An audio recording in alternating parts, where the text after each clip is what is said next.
kisah perjalanan Isra Mi'rajnya baginda Nabi sallallahu alaihi wasallam.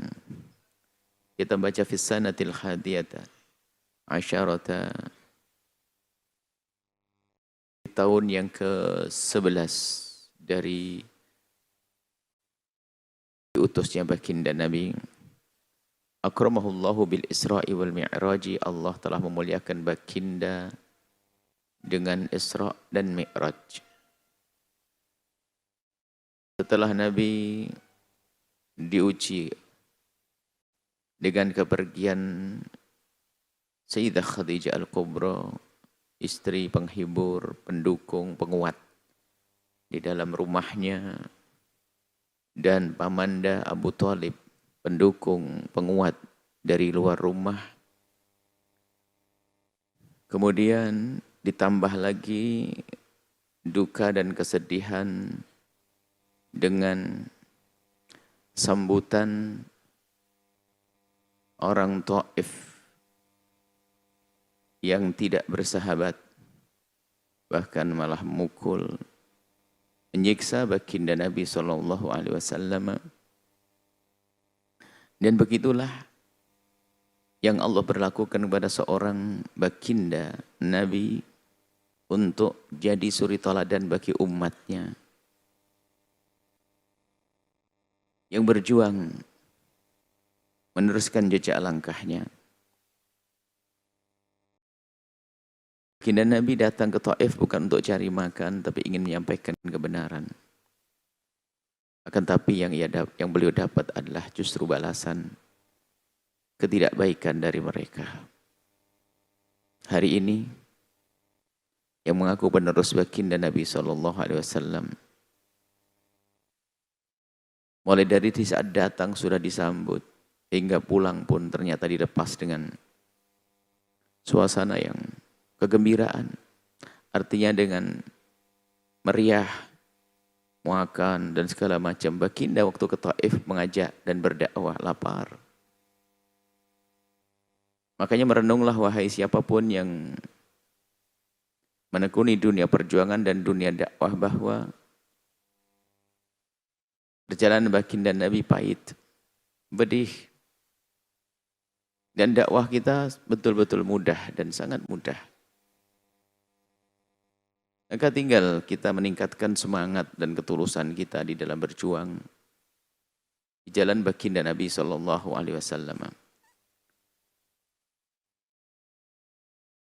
Setelah baginda Nabi mendapatkan perlakuan seperti itu, kembali lagi ke Mekah. Kemudian Allah beri hadiah untuk menjelajah semesta dengan Isra dan Mi'raj. Bahkan bukan keluar batas langit ini. Baginda Nabi Allah memperjalankan baginda Nabi di malam hari, yang hal ini disebutkan dalam Al-Quran. Subhanalladzi asra bi'abdihi laylan minal masjidil harami ilal masjidil aqsa alladzi barakna haulahu linuriyahu min ayatina. Maha suci Allah yang telah memperjalankan hambanya. Kisah benar-benar terjadi. Yang mengingkari Isra Mi'raj, yang mengingkari Isra dan Mi'raj, khususnya Isra adalah keluar dari iman. Kisah Isra disebutkan dengan jelas di dalam Al-Quran. Kisah Mi'raj disebutkan dengan jelas di dalam hadis Nabi SAW, biarpun isyarat-isyaratnya ada di dalam Al-Quran. Maka ini harus kita yakini. Maha suci Allah yang telah memperjalankan hambanya. Lailan asra bi abdi hamba. Nabi digelari seorang hamba, dan itu gelar yang paling dicintai, disukai oleh Nabi, gelar hamba.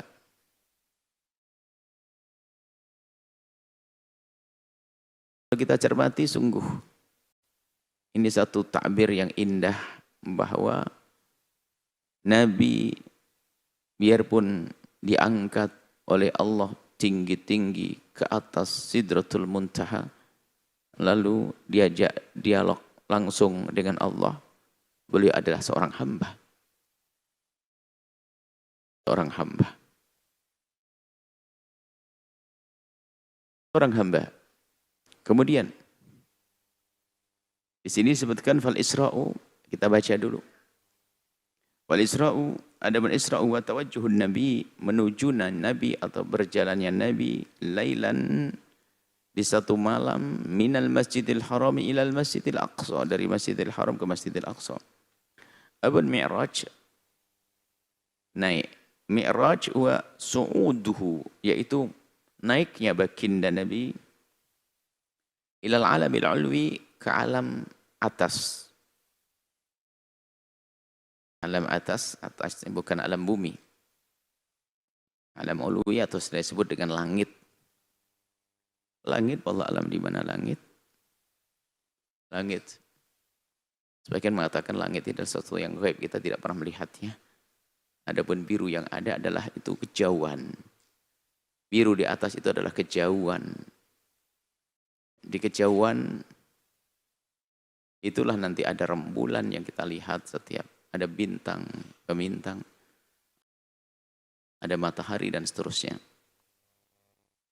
Langit ada disebutkan as-samawat, langit. Cuman sudah menjadi kebiasaan kita, itu kita anggap langit, ya sudah biru langit.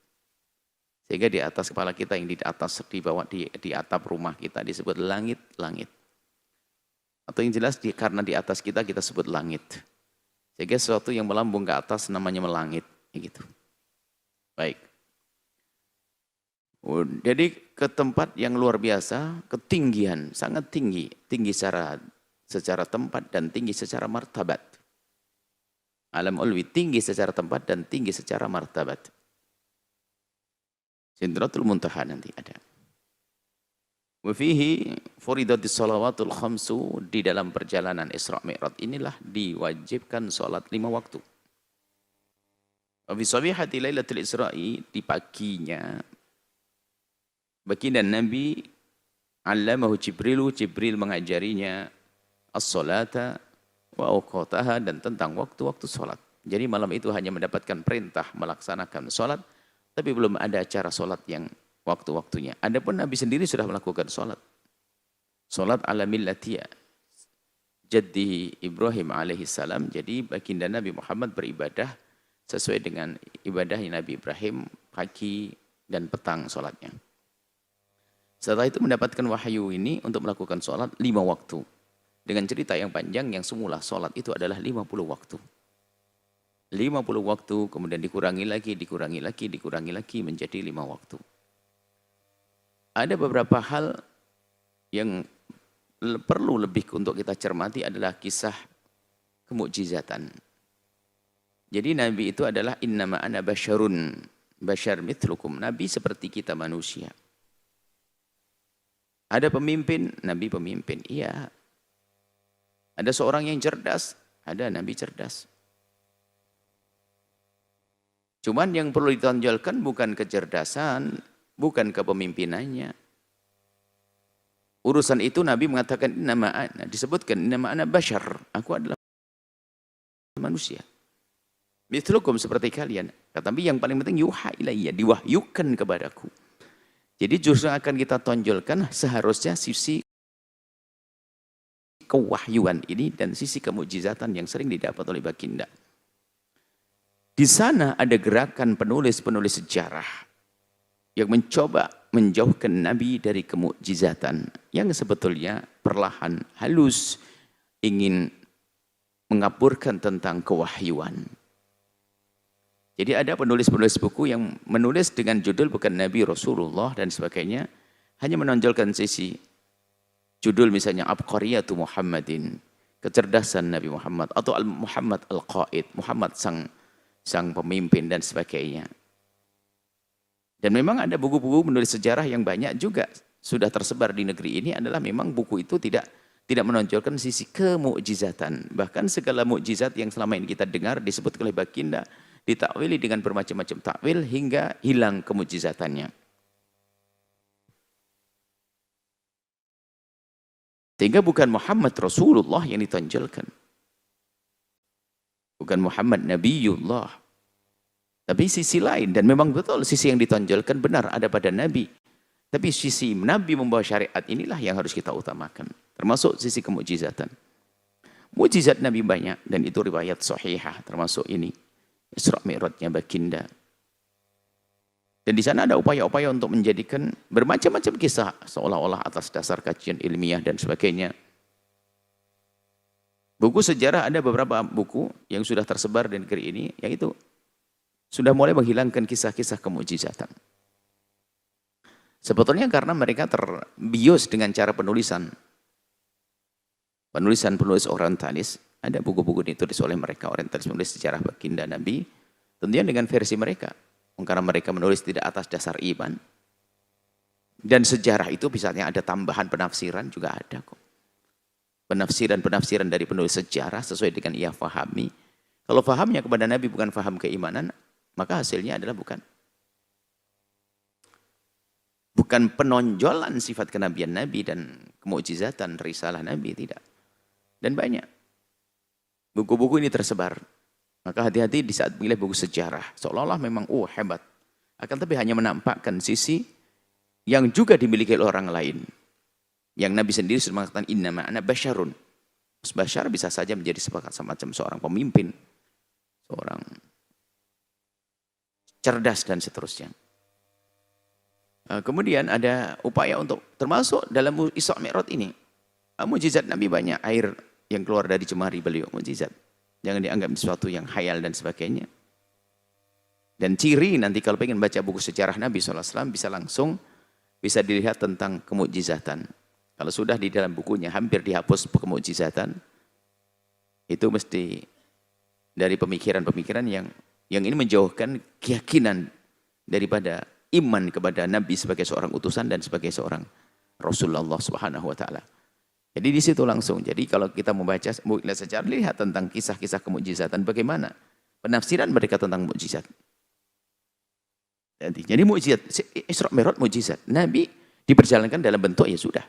Dengan jasad dan rohnya. Bukan rohnya saja. Nanti kan ada perbedaan pendapat. Bagaimana Nabi melakukan Isra Mi'raj? Apakah dengan jasad dan rohnya? Jasadnya dan rohnya. Bukan rohnya saja seperti mimpi. Jasadnya. Nah, kemudian ada orang yang mencoba mengatakan, iya Nabi di-mi'rajkan, di-isra'kan dengan jasadnya. Akan tapi Nabi harus melakukan suatu perubahan. Nah, ini ada ditulis oleh orang. Kebetulan penulis ini orang Indonesia juga ini. Mencoba menafsiri cara Isra Mi'raj Nabi dicocok-cocokkan dengan gaya-gaya. Yakni keilmiahan, diilmiah-ilmiahkan. Termasuk di Nabi, dia mungkin membaca dalam, kalau kita belajar di SMP dulu kan ada sesuatu yang bisa melakukan perjalanan paling cepat adalah cahaya. Kalau suara itu masih, lihat kita bersuara mulut bergerak, baru nyampe itu. Akhirnya dia mencoba berkhayal bahasanya Nabi itu sebelum melakukan Isra Mi'raj sudah melakukan satu proses. Merubah. Kalau dalam bahasa kita belajar di SMP proses kimiawi. Kan gitu ya. Dimasukkan tabung, proses membuat satu perubahan bentuk, sehingga untuk bisa melakukan satu kepentingan yang lain lagi. Ya kan? Berang bentuk proses kimiawi. Jadi Nabi itu sudah merubah diri dari bentuk yang terdiri dari jasad, yang ada dalam diri jasadnya adalah darah, daging, dan tulang, sudah berubah menjadi badan cahaya. Ya salam, cahaya.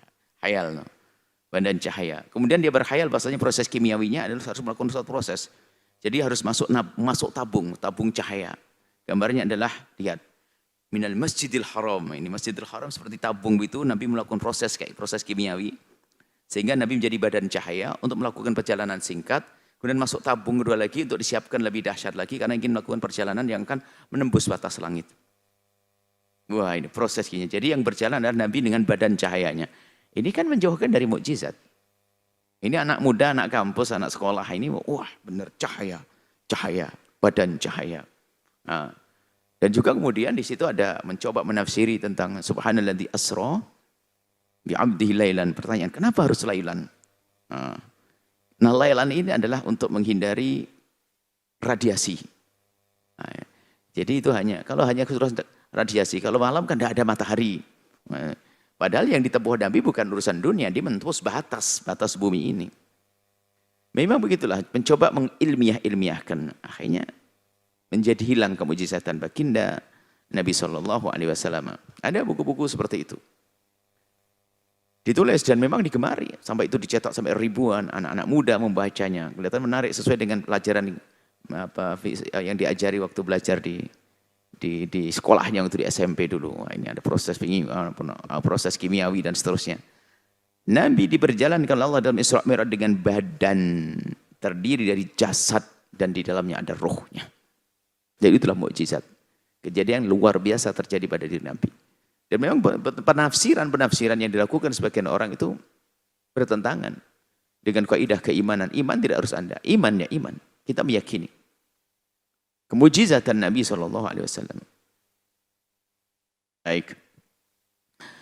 Jadi sekarang ada juga, sudah lama sebenarnya gerakan-gerakan ini, gerakan-gerakan membuat sejarah Nabi dengan model baru, termasuk kemarin membuat sejarah Nabi untuk versi-versi tertentu, untuk meruntuhkan orang-orang hebat seperti Sayyidina Umar akan diruntuhkan, Abu Hurairah diruntuhkan, Siti Aisyah diruntuhkan, itu dengan menulis sejarah. Sehingga banyak perusakan-perusakan keimanan dan agama melalui cara menulis sejarah. Sebab orang menulis sejarah membawa mendengar alur cerita begitu. Tiba-tiba dia karena lebih terasa karena dia paham kisahnya begini, ternyata di dalam cerita itu ada penyelewengan. Nempel di otak. Sehingga diyakini adalah sesuatu yang seperti ia pahami. Maka kemarin ada salah satu yang bertanya dari salah seorang sate tentang buku ini bicara tentang bagaimana kisah Nabi nanti dengan Zaid bin Harithah dan Sayyidah Zainab, nanti akan kita jelaskan masalah-masalah seperti itu. Baik, mukjizat Nabi banyak termasuk membelah rembulan. Nah, nanti ya tentu hal ini namanya khariqul adah. Anda jangan bertanya kepada orang astronomi. Astronomi mengatakan mustahil bulan terbelah. Pakar biologi mengatakan nggak mungkin keluar ngucur air dari jemari, nggak ada keran, nggak ada buka tutup pintunya, dari mana sumbernya. Jadi ini namanya mukjizat, jangan disampaikan.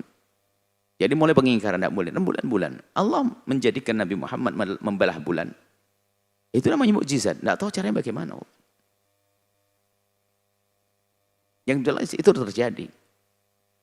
Dan masih banyak mukjizat yang lainnya. Memperbanyak makanan dan seterusnya.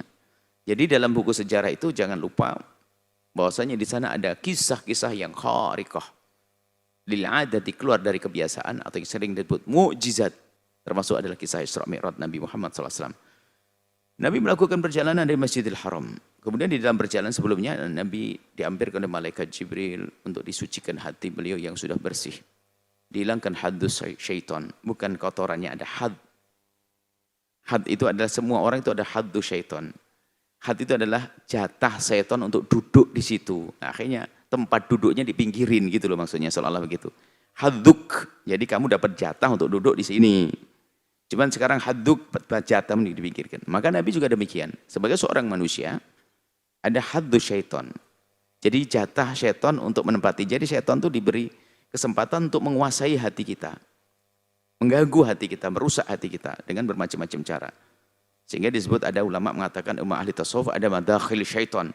Pintu-pintu syaitan untuk masuk ke hati kita dan merusak kita. Nah kemudian ini haddus syaitan yang dihapus, dihilangkan. Nah, karena untuk dipersiapkan menjadi seorang nabi utusan, bukan kekotoran. Sehingga sebaiknya dengan kalimat cantik, zadahu tuhran ala tuhrin, artinya suci hati yang ditambahkan kesucian di atasnya. Sesuatu yang bersih masih bisa dibersihkan kok. Kan begitu. Sesuatu sudah bersih bisa dibersihkan lagi. Makanya bukan sekedar bersihkan agar lebih bersih lagi, kan begitu. Begitulah hati baginda Nabi SAW. Kemudian dibawa Nabi dalam perjalanan minal Masjidil Haram ke Masjidil Aqsa, kemudian dipamerkan di situ manusia mulia ini di antara para nabi kalau beliau sudah diutus, sehingga Nabi sholat di atas bersama mereka dan Nabi menjadi imam para anbiya wal mursalin. Kemudian melakukan perjalanan ke atas langit ketujuh hingga Sidratul Muntaha, hingga akhirnya baginda Nabi diajak bicara langsung dengan Allah seperti Nabi Musa pernah diajak bicara langsung oleh Allah. Jadi segala kelebihan yang pernah diberikan oleh Allah kepada para nabi terdahulu, baginda Nabi juga mendapatkannya.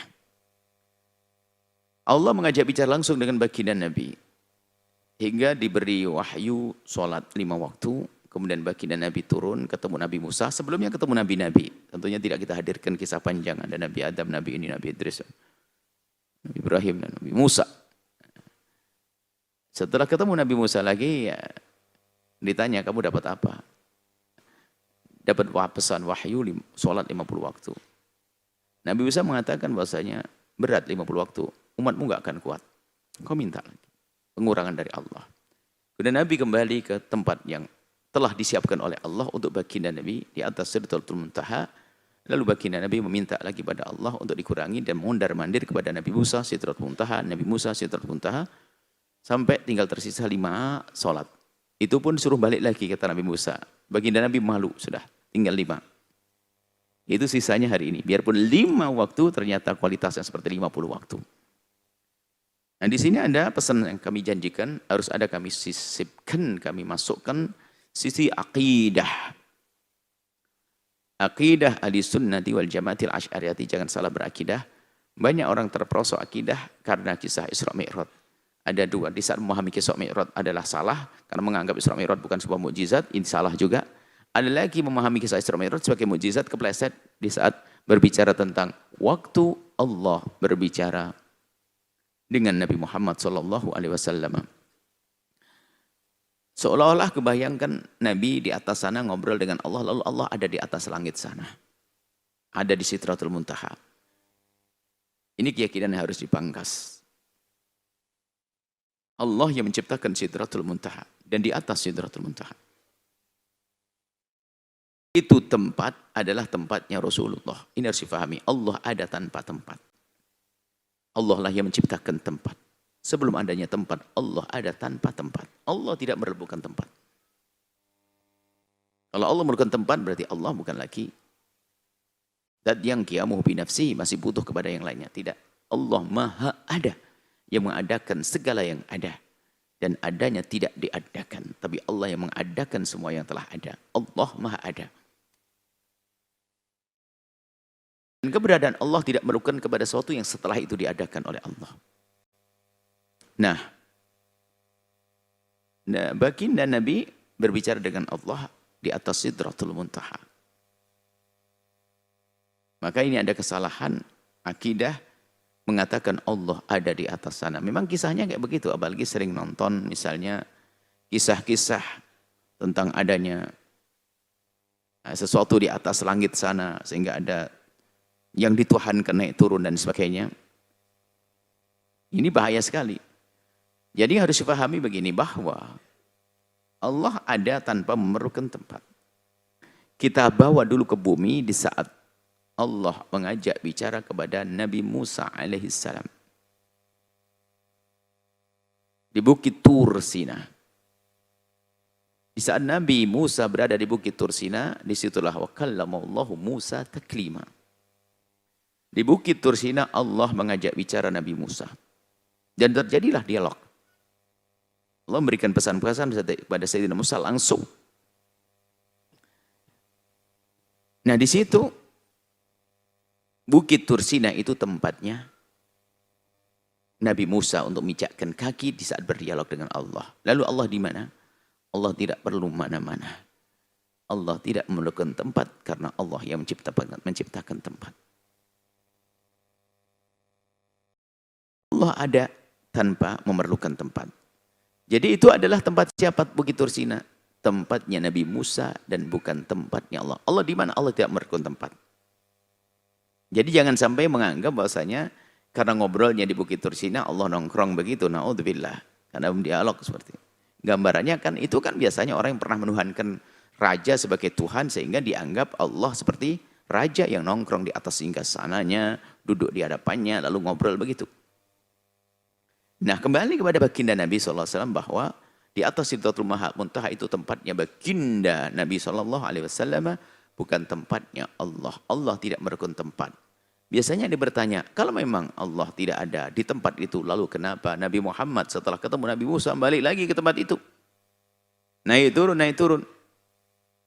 Ya tentu dong Nabi Muhammad sangat cerdas, sangat mengerti tentang tempat yang mulia. Kalau pengen dikabul permintaannya, Harus kembali ke tempat yang semula dan telah diizinkan.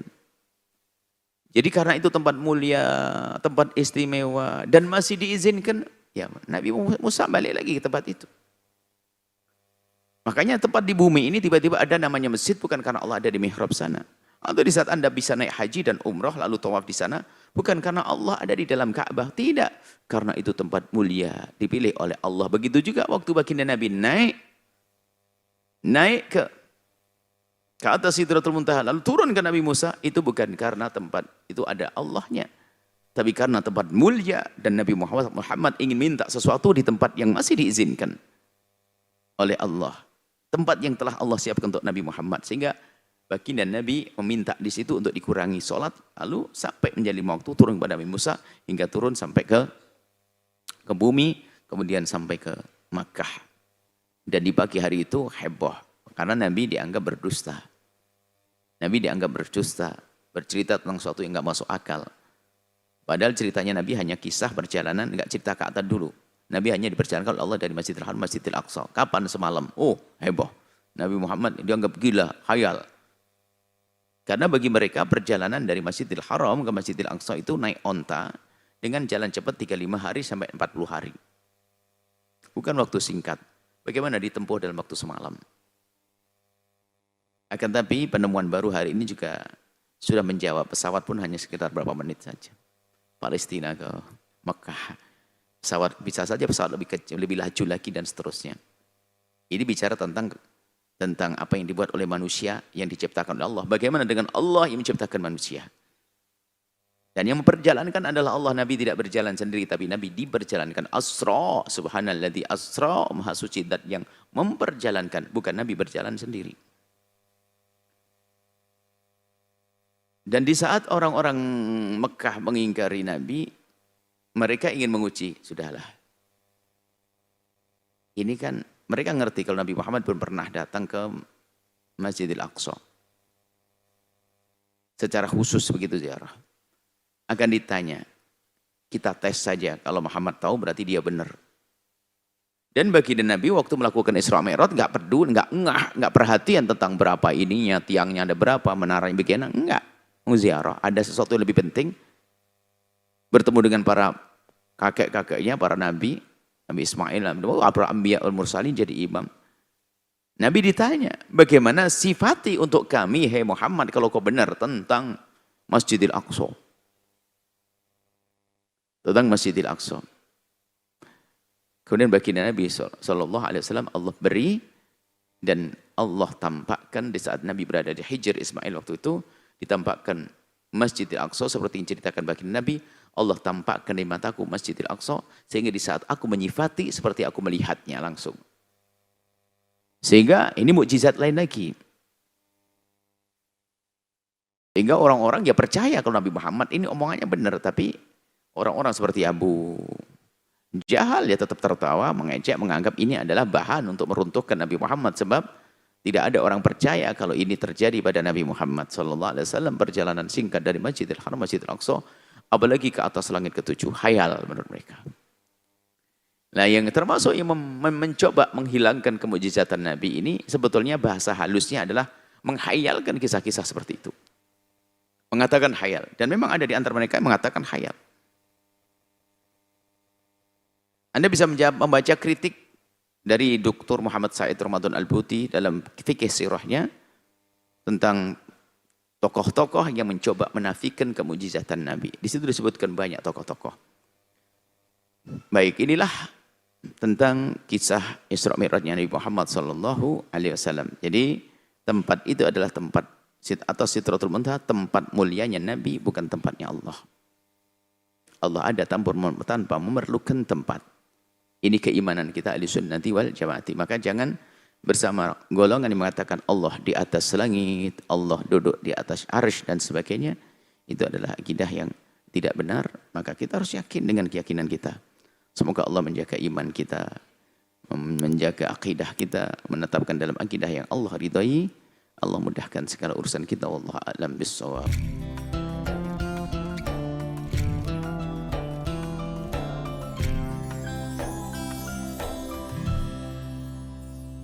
Sahabat Al-Bahjah TV, Setelah menyaksikan video ini, jangan lupa bersolawat kepada baginda Nabi Muhammad. Shollu ala Nabi Muhammad. Allahumma sholli alaihi wa ala alihi wa sahbihi.